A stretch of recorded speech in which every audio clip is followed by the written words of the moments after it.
Assalamualaikum warahmatullahi wabarakatuh. Halo semuanya, kembali lagi di channel ini. Sebelumnya izinkan saya perkenalkan diri. Nama saya Rindi Indriani. Di sini saya akan membahas materi mengenai IP address dan subnetting. Kita masuk ke outline.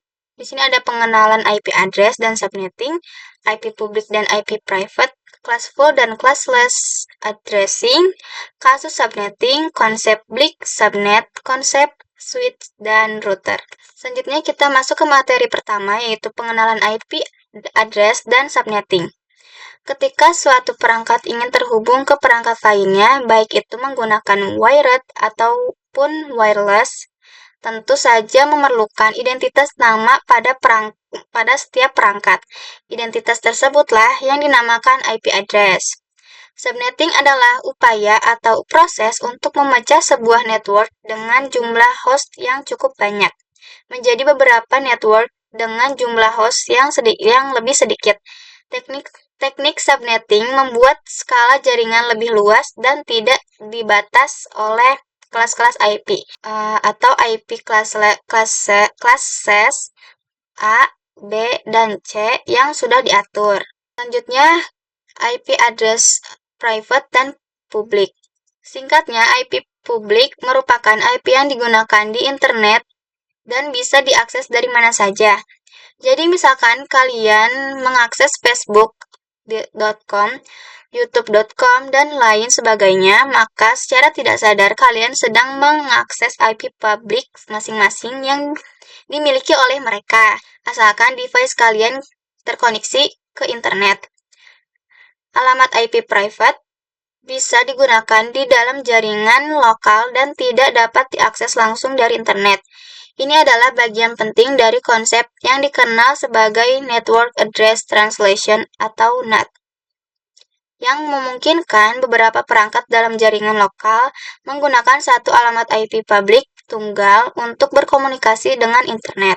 Selanjutnya, classful dan classless addressing. IP address private, alamat IP yang digunakan pada jaringan lokal atau LAN. IP address public, alamat IP yang dapat diakses secara global di internet. Contohnya public DNS Google 8.8.8.8 dan 8.8.4.4. Di sini juga ada dua tabel yang dimana di sini tuh ada IP address private dan ada IP address public. Tabel ini yaitu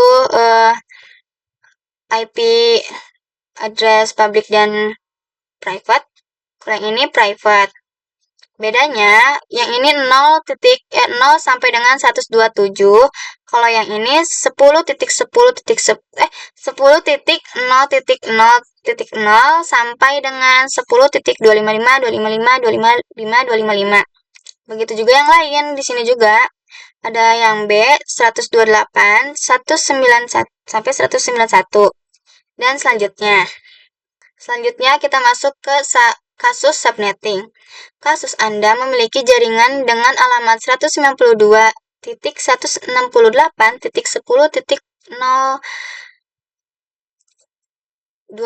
dan ingin membagi jaringan ini menjadi 8 subnet. Berapa prefix yang sesuai subnet mask, IP network, IP broadcast, dan rentang IP yang dapat digunakan untuk setiap subnet? Langkah-langkah. 1. Tentukan jumlah subnet yang dibutuhkan. Anda ingin dan subnet untuk itu kita membutuhkan 3 bit tambahan karena 2 sama dengan 8. 2. Hitung prefix baru. Jaringan asli menggunakan per 24. Tambahkan 3 bit untuk subnetting hingga prefix baru menjadi per 27. 24 tambah 3 sama dengan 27. Hitung subnet mask. Prefix per 27 berarti subnet mask 255.255.255.224. 4. Hitung rentang alamat untuk setiap subnet. Dalam per 27 ada 32 alamat. 232 di setiap subnet dengan 30 alamat yang bisa digunakan 2 alamat di pesan, alamat jaringan dan alamat broadcast. Selanjutnya, konsep blok subnet. Blok subnet adalah cara untuk membagi jaringan IP besar menjadi bagian-bagian yang lebih kecil subnet sesuai kebutuhan. Misalnya, jika Anda punya jaringan dengan alamat 192.168 dan sekian, dan ingin membaginya menjadi beberapa bagian kecil agar lebih efisien, Anda bisa menggunakan blok subnetting.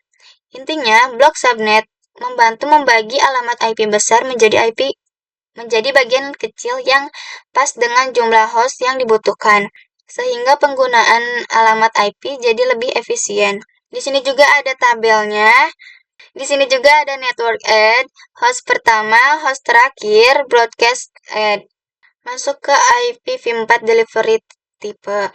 Di sini ada unicast, one-to-one communication, multicast, one-to-many communication, dan broadcast one-to-all communication. Nah, unicast itu apa? Unicast itu adalah proses pengiriman data yang diterima oleh sebuah host aja. Jadi, proses pengiriman datanya diterima oleh satu host aja. Contohnya seperti komunikasi yang dilakukan oleh IP address, baik itu kelas A, B, dan C. Kalau multicast, one-to-many communication ini artinya proses pengiriman data oleh satu host ke beberapa destinasi yang sudah dikelompokkan tujuannya ke satu grup. Salah satu contoh ke multicast itu adalah IP address kelas D. Lalu ada broadcast one-to-all communication adalah proses pengiriman data yang diterima oleh semua host pada jaringan. Contoh cara kerja broadcast mengirimkan ke semua tujuan yang ada di satu broadcast. Di sini juga ada beberapa gambarnya. Yang pertama ada unicast, broadcast, dan multicast. Selanjutnya masuk ke materi konsep switch dan router. Switch mengkoneksikan perangkat yang satu network. Router mengkoneksikan perangkat yang berbeda network. Switch digunakan untuk menghubungkan komputer-komputer dalam jaringan kantor, sehingga mereka dapat saling berkomunikasi dan berbagi file.